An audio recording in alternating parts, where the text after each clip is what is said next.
Kansas City Sports Update Studios. Welcome to Kingdom Radio, where we talk about all things Kansas City Chiefs. Brought to you by Arrowhead Update. Join Chris and Richard on iHeartRadio, Apple Podcasts, Google Podcasts, Spotify, Spreaker, Player FM, CastBox, and all third-party applications. Check us out on Facebook platforms such as Kansas City Sports Update and Arrowhead Update. And if you cannot find us there, Google or search Kingdom Radio and Kansas City Chiefs, and you will find us. Welcome to the Kingdom. Kingdom.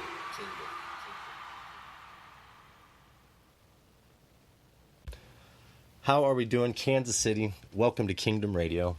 I'm your host, Richard Smith, along with my senior NFL analyst and co-host, Chris Chavez. And we're here tonight to break down the Kansas City Chiefs versus Tennessee Titans divisional playoff game at Arrowhead Stadium at 2:05 p.m. tomorrow, which is Sunday.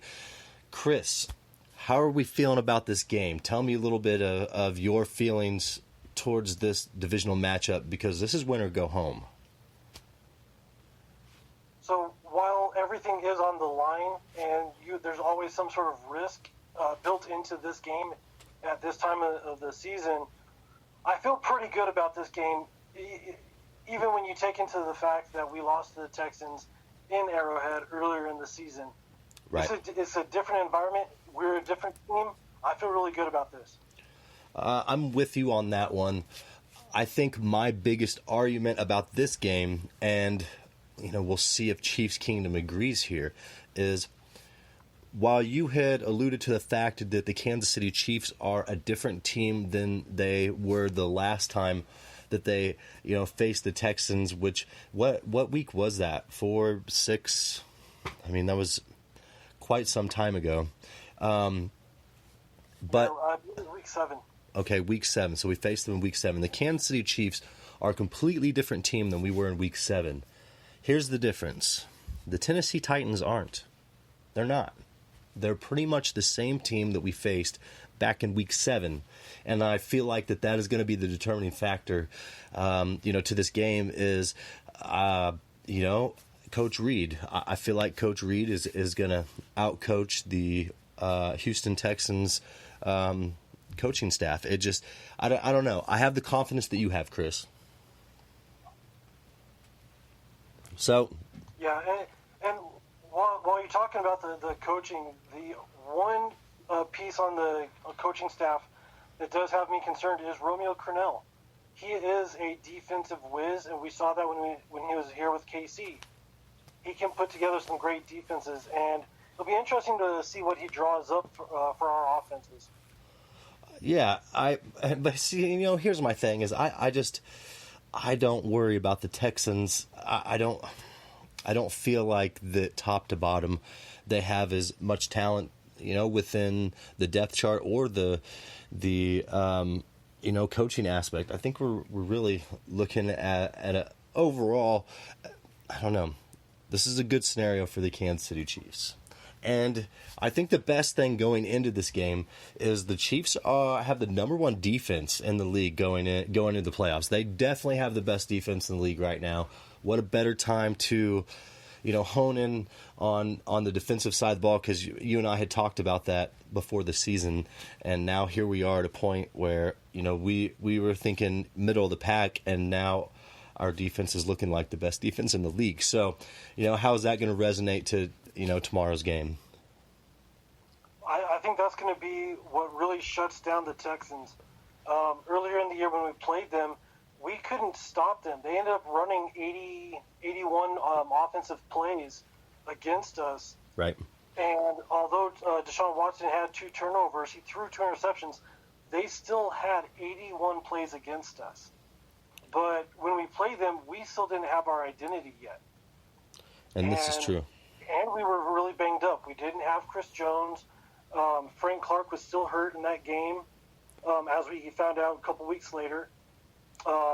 Mahomes had a bad ankle. Yeah.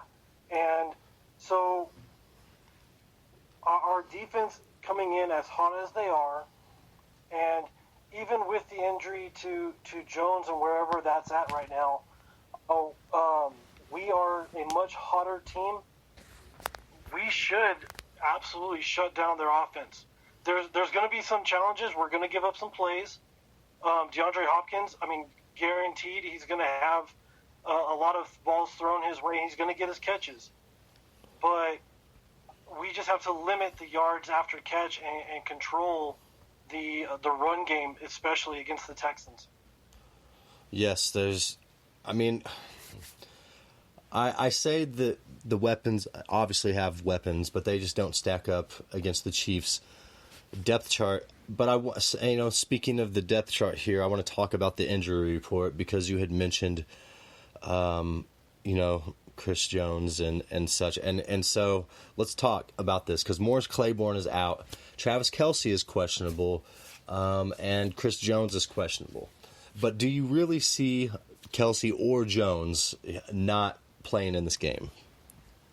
No, I think Kelce should be good to go. I don't think that it's going to necessarily keep him out of the game. It might limit him a little bit. Right. Not much. Chris Jones is absolutely going to give it a go. But the question that I have is, will he be able to keep playing in the game? He'll start, but if the injury acts up and affects him, he'll probably won't come back out the second or third series. So you had asked me a question before we had went on air here about these two, and I want you to go ahead and ask that question again, and then we can give our feedback about that. Yeah. So my question to you was, which of these two players, Kelce or Jones, do you feel is most important for the Chiefs to get a victory tomorrow? And I firmly stand with this, and I say Travis Kelce because he's the anchor of the offense, which Chris, you had explained, he makes it able to spread our receivers out and go vertical. And it's without him, there's really no depth behind him. And like you were saying with Chris Jones, there is depth within the defensive line to where if he couldn't go or he only played part of this playoff game, I think we would be all right more so without Chris Jones. But go ahead and elaborate on your end. Yeah, so like you were just touching on with the depth, our second tight end is Blake Bell, who absolutely has not lit it up or been impressive at all this season. Whereas on D-line, you've got Naughty, you've got Saunders, you've got Williams, who just came back, you've got Pennell, who has been fantastic in the run game, who we also didn't have when we played the Texans. And we've got really good depth on the D-line. K-Pass can step inside and play nose tackle or D tackle if we need him to. We've got a great rotation there.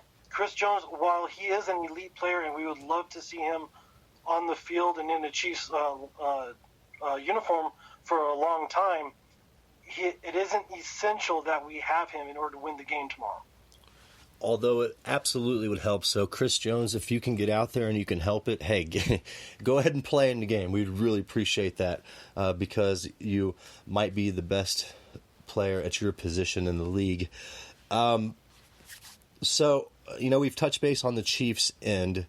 Travis Kelce and Chris Jones being questionable. Morris Claiborne out, which I really don't feel is great, especially with the loss of Thornhill. We need as much depth as we can get, in the defensive backfield, but I don't think that Claiborne is going to affect us too much either. I feel like we're going to get to the quarterback before the quarterback can get the ball out of his hands. And with that being said, let's talk about the Texans. The Texans injury report because it's quite lengthy. And Chris, do you have it pulled up? No, I don't have that one pulled up. Okay, so we have safety Jaleel Adai with a knee. He is out. Jordan Akins is out with a hamstring. Defensive back Keon Crossan is questionable with a hamstring. Wide receiver Will Fuller is questionable with a groin. Cornerback Jonathan Joseph is questionable with a hamstring. Wide receiver Kenny Stills is questionable with a knee. Tight end Darren Fells, questionable with a hip. And then there is a number of other players on there as well. Jacob Martin with an illness. A.J. Moore Jr., safety. He has a hip injury. J.J. Watt is on there with the shoulder. Offensive tackle Chris Clark with a concussion. Their injury list is extremely lengthy. Yeah, and that was kind of expected because they had a game last week. They're coming in really banged up. Yes, and you had talked about that too. Yeah, and obviously, probably the biggest name on there is going to be J.J. Watt. But as we saw last week, that didn't stop him. Right. He was still able to step in there and make some really good plays, get some pressure, affect the game, get a sack. When we played them earlier in the season, and we were able to hold him to only 2 tackles, no sacks, and he only had one hit on Mahomes. And so I expected that we should be able to control him like we did in this game and keep him from affecting our pass game. Unless somehow Crennel is able to dial up a new way to get him at Mahomes, I don't see it happening. I think that we were able to control him. And everybody else in there is just going to affect their ability to what they can do. Darren Fells, he was their big yard gainer in the receiving game. Mm-hmm. Jordan Akins, their backup tight end, he came in and he had 3 catches for 39 yards. So right there, that's both their tight ends. That was 9 catches. So if they're banged up, that will make it easier for us to potentially guard them and keep them from making game-breaking plays. Yes, and also their number 2 and number 3 receivers are questionable. So the tight end, number 2 and 3 receiver, all could have limited playing time. Also, as you mentioned, tight end Jordan Akins is out. There's a lot of injuries. There's a lot of ways that the Kansas City Chiefs could take advantage of this scenario, and this really falls right into the game plan that the Chiefs will have, especially their first game without Thornhill. As long as the Chiefs do not let Carlos Hyde bite them in the tail, the Chiefs will be smooth sailing here, in my mind. Yeah, and touching on that, when Carlos Hyde played us, this was his first time the entire season having a 100-yard game. He had 26 carries for 116 yards and 1 touchdown. He was definitely the reason that I don't say that. Let me change that. He's not the reason that we lost, but he was definitely a huge factor in why we lost the game. And I would like to shut him down. And this is one of those games where Carlos Hyde needs to be stopped, DeAndre Hopkins, and Deshaun Watson. That's a big enough 3-headed monster, to beat some other teams here in the league, but that's not enough firepower for the Chiefs, especially coming off a bye week. And Andy Reid, Big Red, is 22-4 after a bye week, including the playoffs. And look, I look for that to continue. I'm sure you do as well. The big question is, I wonder what Spags' record is coming off of a bye week with all of that time for him to prepare for one team. I guarantee you that Spags has some tricks up his sleeve as well. Yeah, well, and also given the fact that he's seen the Texans once already this season. Right. We basically know what to expect from these guys. Yes, and I look for this as a scenario, which we'll talk about a little bit later. I'm not even going to bring it up right now. I do want to talk about the Chiefs' home winning percentage since 2003. It's 732 is the winning percentage at home since 2003. That near tops the league, and I figure that's obviously Arrowhead Stadium's home field advantage, and is that going to be another scenario that we can ride on here in this divisional playoff game? I believe every seat will be packed in that house, and I hope to not see a Texans fan. What do you think, Chris? Home field advantage here. How much does that affect this game?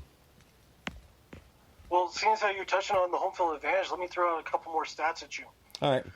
So this season, the Texans are 17th on the road in points allowed with nearly 24 a game. They're last on the road in yards allowed as one of only 2 teams allowing 400 or more yards. Wow. They're also last on the road in yards per play and last on the road in third down conversions as well. That is. And so you throw in the fact that we've been fantastic on third and pretty much any yardage. Mm-hmm. It's, going up against this defense, it'll be 3rd and 50, and we'll still have a chance to get that first down against these guys.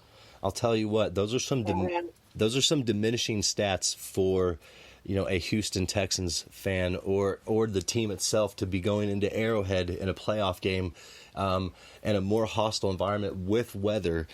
It's not going to be a fun game for the Texans, especially a Texas team, a dome team, coming to the weather. Yeah, and then the last thing I want to throw at you is the Texans' red zone percentage. They rank last in the league on the season, allowing touchdowns on 71% of opponents' trips into the red zone. Wow. But over the last 3 games of the season, they're allowing 86% conversion in the red zone. That's darn near automatic. You get a touchdown, you get a touchdown, you get a touchdown. Anybody who's driving down the field, come on in, we're giving away touchdowns. They can keep it up, because if Mahomes gets cut loose like I think he will, when this last season we threw for 50 touchdowns, I really think he's going to get cut loose like that in the playoffs. But when it happens, it's going to be a lot of fun to watch. And the start of it is tomorrow at 2:05, and I can't wait. Let's talk about the weather a little bit here, because it has been snowing in Kansas City for the last couple days. Now, the snow will stop. We'll have partly cloudy weather at 38 degrees at kickoff, but it's still going to be, cold temperatures. I don't want to say frigid, but cold enough, to really make an impact on a Houston Texans team. And we all heard and have seen Patrick Mahomes, talk about how, I'm a snow game guy, and I can't argue with him. He still snaps the ball, he still zips it no matter what weather. So, Chris, what do you think the weather is how's that going to impact this playoff game? I think the cold is definitely going to affect Watson. I don't recall a time that he's ever played in significant weather. But I think what also could affect the game will be the wind. If the wind is strong enough, that could affect our passing game and make it a run game. If it becomes a run game versus run game, I think that we have the advantage, and I'll explain why in a little bit. But well, go ahead and explain why now. Go ahead. Okay, so the reason why is that our defensive line has been much better ever since we brought in a player mid-season, Mike Pennell at defensive tackle.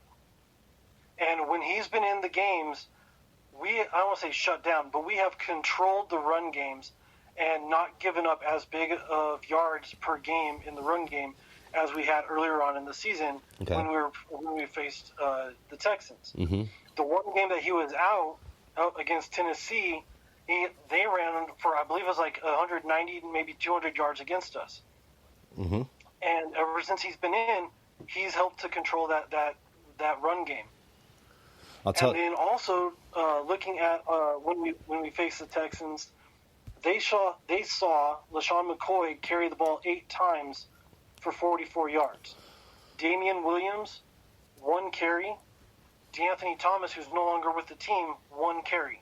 And that was it. We ran the ball 11 times against them. They don't know what we can do in the run game. If Damian Williams can get going in this game, it's going to be a long day for the Houston Texans. And it's already going to be a long game, but you open that running game up, that opens up the passing game even more.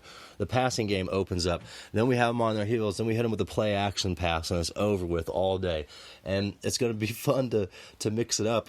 I really hope that this Chiefs running game shows up in the playoffs and just gives us a little bit of pulse, because if they can, that's going to elevate us over the top and will probably put a lot of worries to rest for Chiefs fans. And not that I'm worried, but that would be the icing on the cake. And and let's go ahead and talk about this. Let's get into this. Do you think Andy Reid is going to cut Patrick Mahomes loose like he did last season with that 50 touchdown, 5,000-yard run? Because I'm sure everybody sees that he has played differently this season, more conservative, and kept the defense off the field longer. Chris, what's your take? Do you see Andy Reid just saying, go out there and be you? I think early on in the game, yes. And then once we get I'll say a 3-possession lead, I think that he shuts Mahomes down as far as that style of offense, and we just run the ball and run the clock and control the rest of the game, and force Houston to have to take chances that they don't want to, and allow us to tee off on Watson, because he's been hit 93 times this season and sacked 44 times this year. He's beat up. And we can add. So we have the guys to add to it. Yeah, and if we can force him to have to drop back and take more punishment, that works in our favor. If we have a 6-sack game out of the Chiefs' defense, even 3 or 4, I feel like we can coast across the finish line with an astounding victory. And I don't want to say that nobody saw it coming, but the Chiefs could very well run away with this if the defensive line and the secondary does their jobs. But really, it's going to take all levels because of the running game too. So it's just the Chiefs continuing what they've been doing for the last 5 to 6 weeks on the defensive side of the ball.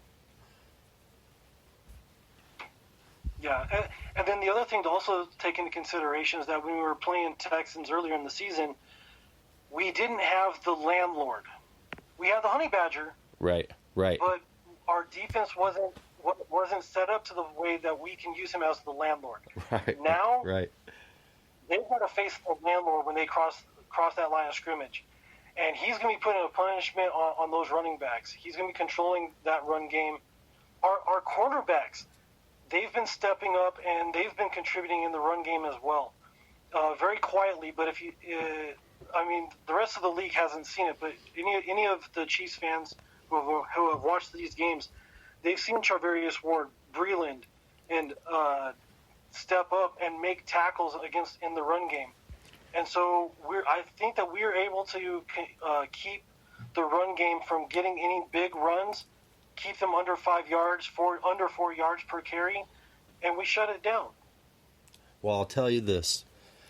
I have no question or no doubt in my mind about the Chiefs' defense or truly the Chiefs' offense. The only question that I have, and this will be standing through the rest of the playoffs, and I think this should be a question mark and an exclamation point as to where the Chiefs stand as far as talent. The Kansas City Chiefs are the worst rushing offense left in the playoffs by a long shot. And so that is probably the only, I would say, deterring factor against the Chiefs that would be on anyone's radar, is the Chiefs do not have a running offense. But, like I said, if Damian Williams can just find that spark, this is your time, Damian. You did it last season. And that's why you're still here. So, Damian, do your job. At least put up 70. Can we get 75 out of you? 65. I'd be happy with 65 rushing yards out of Damian Williams. That would secure a win for the Chiefs. Yeah, 65 yards, and I would like a touchdown, maybe even 2. Yes, and that's not too much to ask for out of the premier running back for the Kansas City Chiefs. Before we get into predictions, what's going on in this San Francisco-Minnesota game? Do you have the score in front of you? Yeah, it just ended, and San Fran won 27-10.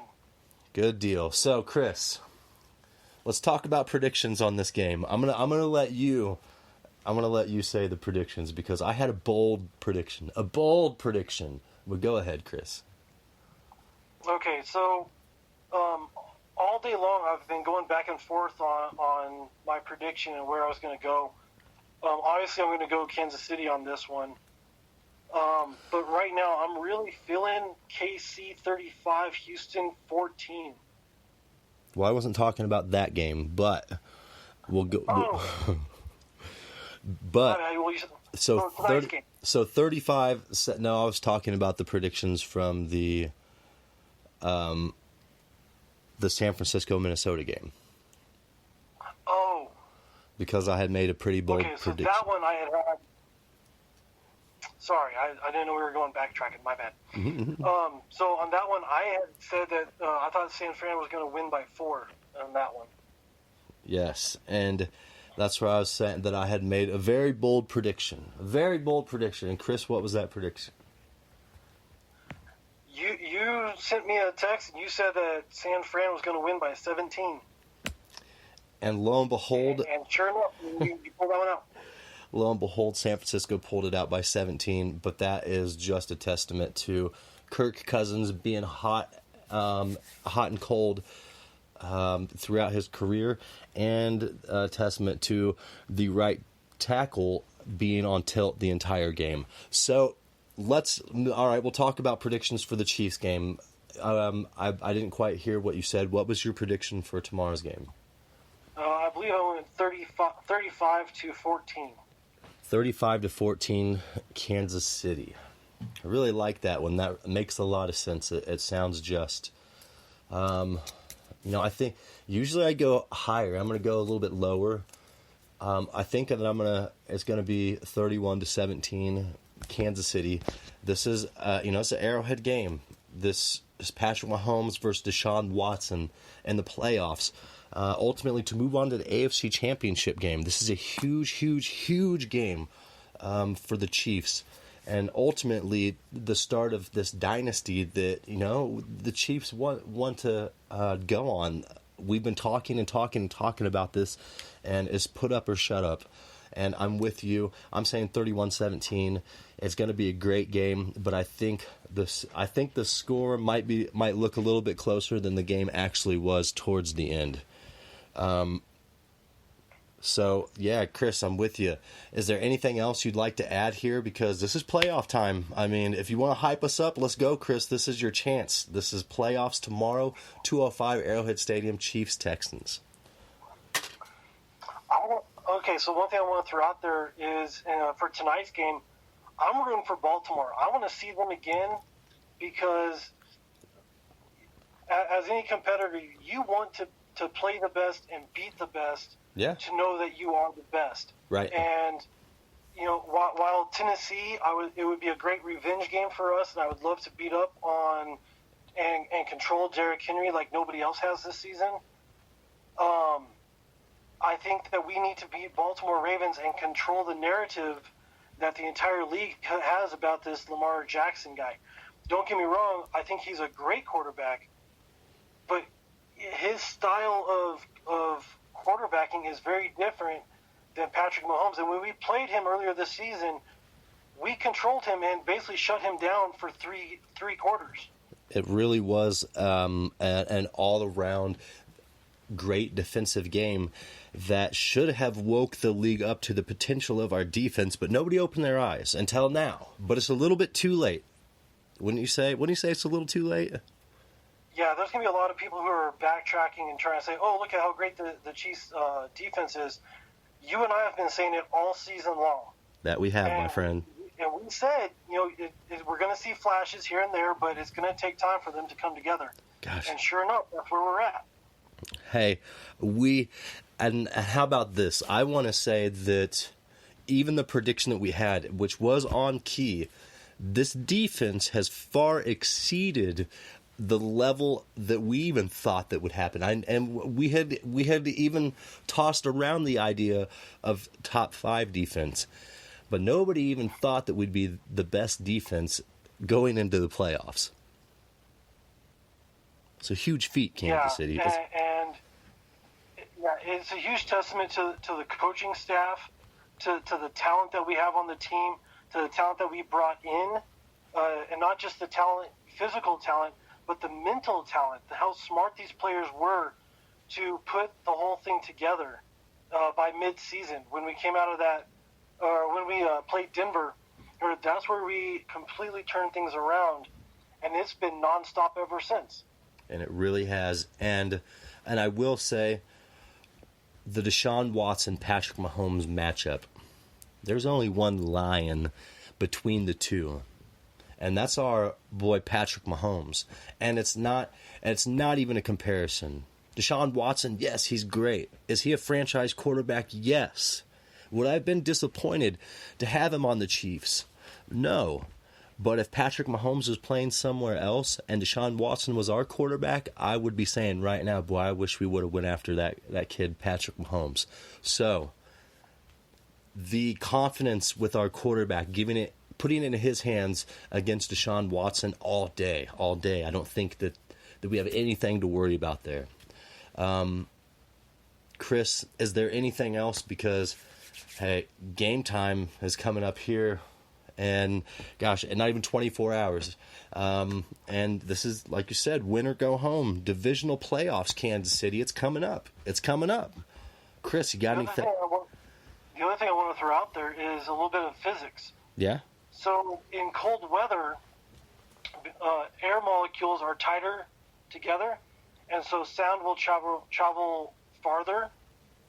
And so, if we get as loud as we can, I think we could set another sound record, and I think we could get to 145, 150 on the decibel levels.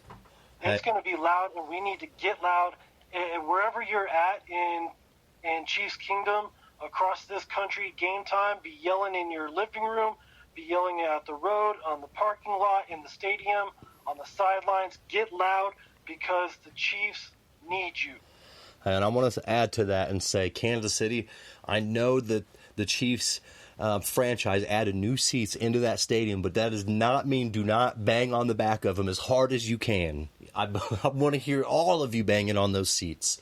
Hey, and that's an awesome little bit of science there, Chris. And, I'll use it to our advantage here. Let's deafen everybody in the stadium. Our Chiefs can handle it because, that energy is projected towards the Chiefs. When it's projected against the Texans, they feel it in a different way. And so let's get after them. Let's get after them on the field. Let's get after them in the stands.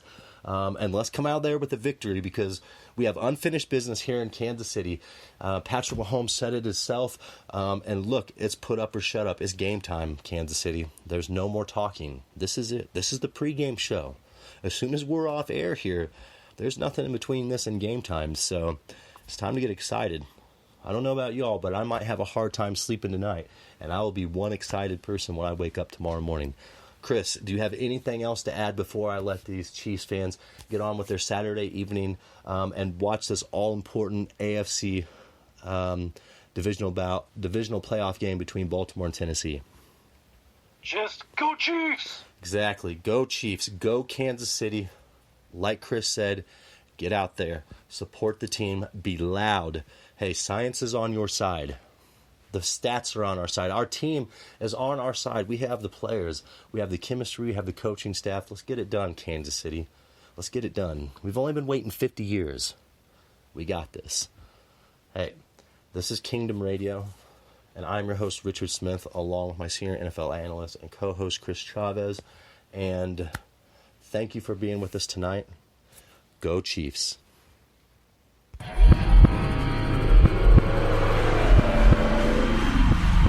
Thank you for tuning in to Kingdom Radio, your go-to podcast for everything Kansas City Chiefs.